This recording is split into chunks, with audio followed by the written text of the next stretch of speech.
Oy tara na, magsaya na tayo. Birthday ni Rod, palakpakan ninyo. June 14, 1966 nang siya'y sinilang.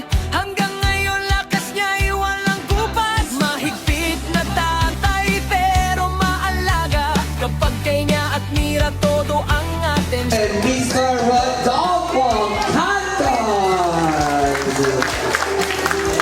Ting sigawan.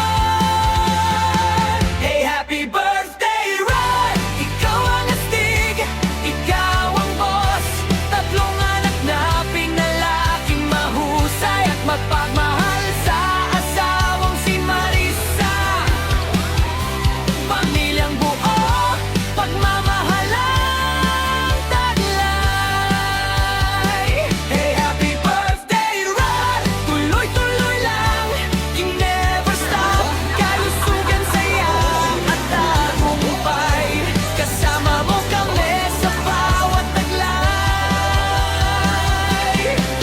Sa manok at sabong, ikaw ang eksperto. Alagang panalo, todo ang respeto. 35 years sa Eagle Express.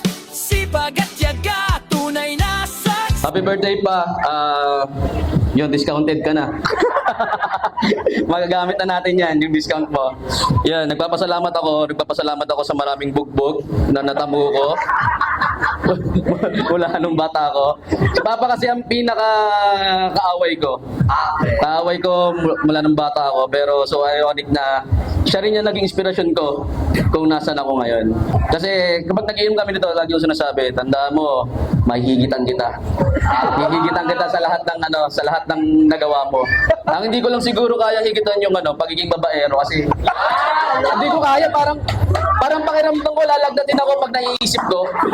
Hanggang lang siguro. Sabi niya carbon copy niya ako, pero yun siguro hindi ko natutunan. Ayan, happy birthday pa. Thank you. Yun, my birthday to come.